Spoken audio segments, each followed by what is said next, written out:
निजकु नेता मंत्री पाख लोक कही ठकई करुथिबा जणे युवकଙ୍କୁ गिरफ्त करबा सह कोर्ट चालान करिछि लोईसिंहा पुलिस। एई युवक जनक हेले बलांगीर जिला आगलपुर ब्लॉक नगां ख निकटस्थ दासपाली गाँव जितेंद्र दास। जितेंद्र निजकु मंत्री लोक कही डाक्तरखाना रे चाकरी पदोन्नति सह ठिका काम रे सहयोग करिवार प्रतिश्रुति देई लोकंक ठारु लक्षाधिक टंका नेउथिबा नै एक निर्दिष्ट गणमाध्यम रे प्रकाश पाइथिला खबर प्रकाश पाइबा परे लोईसिंहा पुलिस जितेंद्र को बरगढ़ गिरफ्त करी अधिक खोलताड़ करबा सह 37/25 रे एक मामला रुजु करी कोर्ट चालान करिछि। कोर्ट रे जामिन नामंजूर हेबारु अभियुक्त को जेल जिबाकु पड़िछि। सूचना मुताबक अभियुक्त जितुर मंत्री नेतांक सह फोटो हेबा शौक थिला। पूर्वतन मंत्री सुशांत सिंह वर्तमान राज्य मंत्रिमंडलर अनेक मंत्री को भेटी सेही समयर फोटो सामाजिक गणमाध्यम रे शेयर करी निजे मंत्री पाख लोक बोली लोकंकु प्रलोभित करुथिला। एपरिकी लोईसिंहार जणे व्यक्तिंक ठारु सरकारी डाक्तरखाना रे चाकरी रेगुलार करिदेबो बोली कही 1,20,000 टंका नेइथिया बळी सालेभटा अंचलर जणे व्यक्तिंक ठारु 81,000 टंका नेइथिला।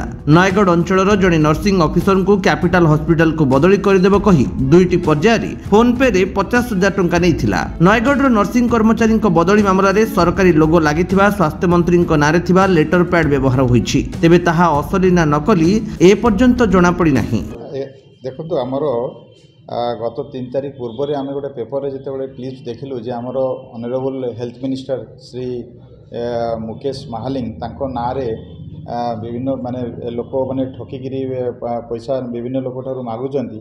तो पेपर क्लिपिंग आम पाइलु तापर आम जनकर आमर एएसआई जीवनानंद बेहेरा लोईसिंहा पीएस गोटे आम गोटे जीडी एंट्री करके आम पठेलु इनक्वारी करने एवं आम विशेष सुश्रू जो जानलु जे गोटे लोक को आम सस्पेक्ट लगे तापर आम जन को आणिलु ना है जीतू आलियस जितेंद्र दास घर है ना गाँवर आणला से जो ठकुंट लोक से सब आधार में आम इंटरोगेशन कलापर जानीपारू एवं तांकर मोबाइल चेक कलु। मोबाइल चेक कलापर आम जानलु जे सर मोबाइल जो तथ्य पाइलु से जो ऑनरेबल मिनिस्टर से फोटो से जो जिनस गुड़ाक कहीकि लोक ठकिकी विभिन्न आधार फर्जरी कर पैसा पत्र जो नौथिले चाकरी करदेबू कहीकि ट्रांसफर करदेबू कहीकि विभिन्न कॉन्ट्रैक्ट देदेबू कहीकि यही सब विषय मिथ्या प्रवचना देकी लोक जो नौथिले तो सही आधार में आम ताको अरेस्ट कलु एवं से संक्रांत लोईसिंहार संगे संगे गोटे केस कलु। केस टी है Loisingha PS case number 37 dated 3/2/25